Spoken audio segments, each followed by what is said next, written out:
Profitant de l'absence de son mari parti en déplacement professionnel, Anna s'est laissée aller à une aventure avec Paul, un amant qu'elle avait rencontré récemment, trahissant ainsi ses vœux de mariage. Le lendemain, à son retour à la maison, son mari Jacques lui demanda pourquoi elle n'était pas rentrée la veille. Anna lui répondit avec une froideur déconcertante qu'elle avait trop bu chez une amie et y avait dormi. Face à cette indifférence, Jacques eut le sentiment de se trouver devant une étrangère. Anna était médecin. Mariée à Jacques depuis 7 ans, ils avaient longtemps formé un couple épanoui. Mais avec le temps, leur intimité s'était peu à peu étiolée, et Anna, rongée par la solitude, cherchait à combler seule ce manque. Un soir, vêtue d'une robe longue et élégante, elle se rendit dans un bar en bord de mer. Elle n'y fut pas longtemps seule, elle fit la connaissance d'un homme avec qui le courant passa immédiatement. Très vite, ils s'embrassèrent avec passion. Ce fut Anna qui proposa d'aller ailleurs. Une fois dans la chambre, l'homme, impatient, lui ôta ses vêtements et l'entraîna dans ses bras. Ils firent l'amour. Pourtant, Anna ne ressentit pas la moindre once de culpabilité envers son mari. Bien au contraire, en retrouvant Jacques endormi à son retour, elle éprouva même un étrange soulagement. Quelques jours plus tard, Anna déposa sa voiture dans un garage pour la révision. C'est alors qu'un SUV se gara dans son dos. Le conducteur n'était autre que Paul,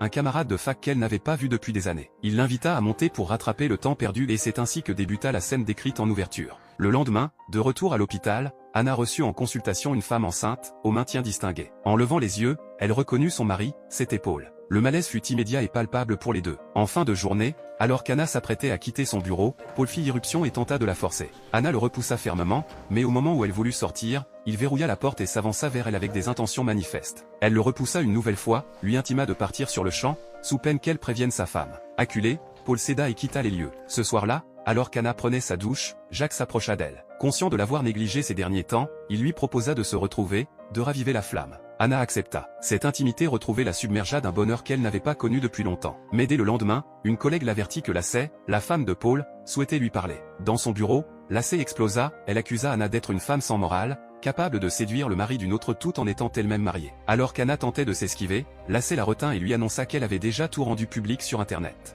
Devant cette femme brisée par la douleur, Anna ne trouva que des excuses à lui offrir. En rentrant précipitamment chez elle après le travail, Anna trouva Jacques affalé, complètement ivre. Elle comprit aussitôt qu'il était au courant. Elle le regarda, accablé de honte et de remords. Jacques la fustigea sans détour, il n'avait jamais rencontré femme aussi dépourvue de dignité. Puis il lui ordonna de quitter la maison. Sans endroit où aller, Anna passa la nuit dans sa voiture. Le lendemain matin, elle se rendit à l'hôpital pour démissionner. C'est alors que Jacques ouvrit la porte. Il l'emmena sur la plage où ils avaient passé leur lune de miel, des années auparavant. Finalement, Jacques choisit de lui pardonner. Son amour pour elle était plus fort que sa blessure, il n'avait tout simplement pas le courage de mettre fin à leur histoire. Quant à Anna, elle porta le poids de ses actes avec un repentir sincère et profond.